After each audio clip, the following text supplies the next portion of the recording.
નમસ્કાર ઉમેદવાર મિત્રો, હું એપ્રિલ મહિનાની પહેલી ક્વિઝ લઈને હાજર થાઉં છું. પહેલો પ્રશ્ન, અહોબિલમ તીર્થ જે તાજેતરમાં સમાચારોમાં જોવા મળે છે તે કયા રાજ્યમાં આવેલું છે? Option A Andhra Pradesh, option B Rajasthan, option C Madhya Pradesh, option D Maharashtra.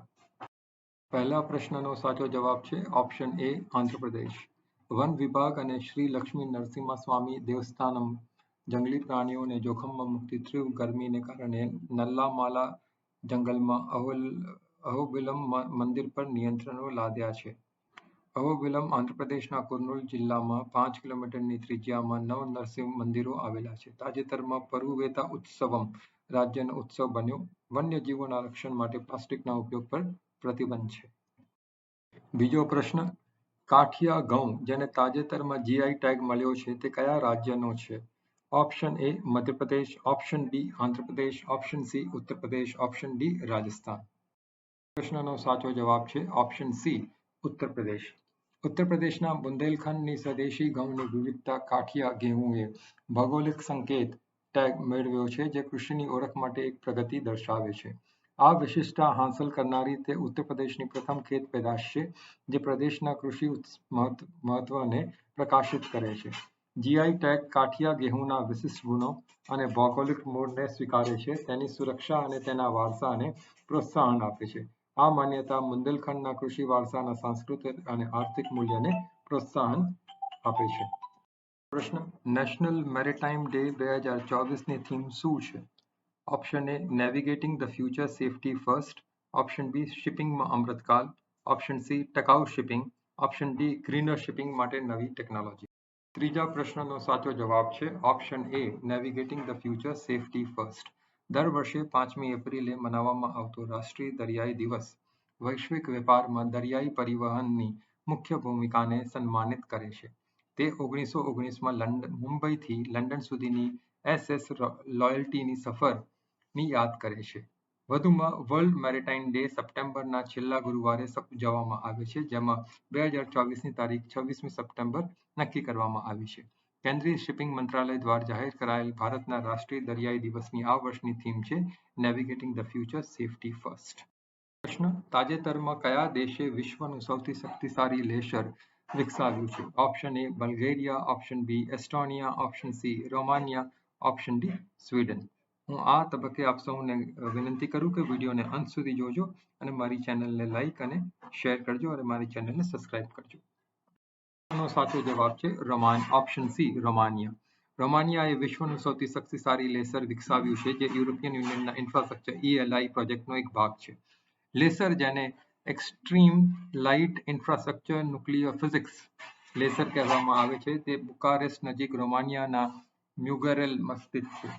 તે ચિરપેટ પલ્સ એમ્પ્લિફિકેશનનો ઉપયોગ કરે છે, જે નોબેલ ભૌતિકશાસ્ત્ર પુરસ્કાર વિજેતા ગેરાર્ડ મોરો અને ડોના સ્કિટલેન્ડની શોધ પર આધારિત ગ્રાઉન્ડ બ્રેકિંગ ટેકનોલોજી છે. લેસરનું સંચાલન ફ્રેન્ચ કંપની થેલ્સ દ્વારા કરવામાં આવે છે અને તેની પાસે આરોગ્ય સંભાળ અને અવકાશ સંશોધનમાં ક્રાંતિકારી એપ્લિકેશન હોવાની અપેક્ષા છે. તાજેતરમાં સમાચારોમાં જોવા મળેલા પાપીકોંડા નેશનલ પાર્ક કયા રાજ્યમાં આવેલું છે? Option A Andhra Pradesh, option B Gujarat, option C Kerala, option D Tamil Nadu. આઠમો પ્રશ્નનો સાચો જવાબ છે ઓપ્શન એ આંધ્રપ્રદેશ. આંધ્રપ્રદેશ સરકાર ટેકનિકલ સહાય મેળવીને પાપીકોંડા નેશનલ પાર્કમાં જંગલમાં લાગેલી આગને રોકવા માટે પગલાં લઈ રહી છે. પૂર્વ ઘાટમાં સ્થિત PNP ઉચ્ચ વરસાદ માટે નિર્ણાયક છે અને ગોદાવરી નદીને હોસ્ટ કરે છે. 1978માં વન્યજીવન અભયારણ્ય તરીકે સ્થાપાયેલ અને 2008માં રાષ્ટ્રીય ઉદ્યાનમાં અપગ્રેડ કરવામાં આવ્યું. તેને બર્ડ લાઇફ ઇન્ટરનેશનલ દ્વારા મહત્વપૂર્ણ પક્ષી અને જૈવ વિવિધતા વિસ્તાર તરીકે માન્યતા આપવામાં આવી છે. આ પ્રદેશમાં એક અનન્ય વામન બકરીની જાતિ કાચુ મેખા પણ છે. છઠ્ઠો પ્રશ્ન, તાજેતરમાં કયા દેશે તેના રોજગાર વિઝા કાર્યક્રમમાં ફેરફાર કર્યો છે? Option A Australia, option B Malaysia, option C New Zealand, option D Saudi Arabia. છઠ્ઠા પ્રશ્નનો સાચો જવાબ છે ઓપ્શન સી ન્યુઝીલેન્ડ. તાજેતરમાં ન્યુઝીલેન્ડે ગયા વર્ષે નજીકના રેકોર્ડ સ્થળાંતર પછી તેના રોજગાર વિઝા પ્રોગ્રામમાં તાત્કાલિક ફેરફારો કર્યા છે. ફેરફારોમાં ઓછા કુશળ નોકરીઓ માટે અંગ્રેજી ભાષાની આવશ્યકતા રજૂ કરવા અને મોટાભાગના એમ્પ્લોયર વર્ક વિઝા માટે લઘુત્તમ કૌશલ્ય અને કાર્ય અનુભવ થ્રેશોલ્ડ સેટ કરવામાં જેવા પગલાંનો સમાવેશ થાય છે.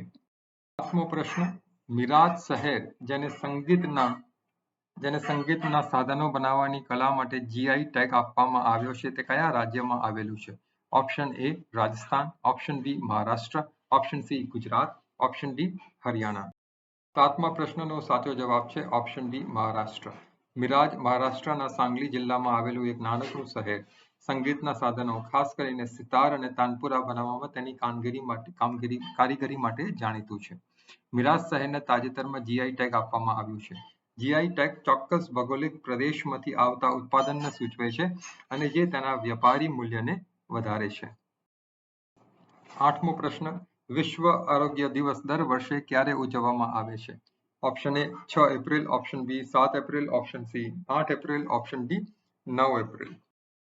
સાચો જવાબ છે ઓપ્શન બી 7 એપ્રિલ. વિશ્વ આરોગ્ય દિવસ દર વર્ષે વિશ્વ આરોગ્ય સંસ્થા WHO ના સ્થાપના દિવસે ઉજવવામાં આવે છે. આ દિવસ શ્વાસ સમસ્યાઓ વિશે જાગૃતિ લાવવા અને સુખાકારીના મહત્વને પ્રકાશિત કરવા માટે ઉજવવામાં આવે છે. વિશ્વ આરોગ્ય સંસ્થાનું બંધારણ 7 એપ્રિલ 1948ના રોજ અસ્તિત્વમાં આવ્યું. ભારત 12 જાન્યુઆરી 1948ના રોજ WHOમાં જોડાયું. પ્રશ્ન, પીટર પેલેગ્રીની તાજેતરમાં કયા દેશના નવા રાષ્ટ્રપતિ બન્યા? Option A Norway, option B Slovakia, option C Denmark, option D Romania. સાચો જવાબ છે ઓપ્શન બી સ્લોવાકિયા. સ્લોવાકિયાની રાષ્ટ્રવાદી ડાબેરી સરકાર દ્વારા સમર્થિત પીટર પેલેગ્રીની ઉદારવાદી ઇવાન કોર્કોકને હરાવીને રાષ્ટ્રપતિની ચૂંટણી જીતે છે. 53.85% મત સાથે પેલેગ્રીની સ્લોવાકિયાના શાંતિ વલણને જાળવી રાખવાનું વચન આપે છે. 1993માં આઝાદી બાદ તેઓ ઝુઝાના કેપુટોવાના અનુગામી છઠ્ઠા પ્રમુખ બન્યા છે. પ્રમુખ તરીકે પેલેગ્રીની વડાપ્રધાનની નિમણૂક કરાશે, સરકારમાં શપથ લેશે અને ન્યાયિક નિમણૂકોને પ્રભાવિત કરશે. તેમની જીત રાજ્ય હસ્તક્ષેપવાદ તરફના પરિવર્તનને દર્શાવે છે. નવી સરકારે યુક્રેનમાં શસ્ત્રોની નિકાસ અટકાવી દીધી છે. તાજેતરમાં કયા સ્તરે યોગ મહોત્સવનું આયોજન કરવામાં આવ્યું છે? Option A Indore Madhya Pradesh, option B Pune Maharashtra, option C Ayodhya Uttar Pradesh, option D Jaisalmer Rajasthan. સાચો જવાબ છે ઓપ્શન બી પુણે મહારાષ્ટ્ર. પુણેના વાડિયા કોલેજ સ્પોર્ટ્સ ગ્રાઉન્ડ ખાતે યોગ મહોત્સવ આંતરરાષ્ટ્રીય યોગ દિવસની 75 દિવસીય કાઉન્ટડાઉનને ચિહ્નિત કરે છે. Morarji Desai national institute of yoga and national institute of naturopathy સરકાર દ્વારા સંયુક્ત રીતે આયોજિત છે. ભારતના હજારો લોકો ભેગા થયા સામાન્ય યોગ પ્રોટોકોલમાં સક્રિયપણે ભાગ લીધો. આ ઇવેન્ટ વ્યક્તિગત અને સામાજિક સુખાકારીને પ્રોત્સાહન આપવા માટે યોગના વધતા મહત્વને દર્શાવે છે. તેના અભ્યાસ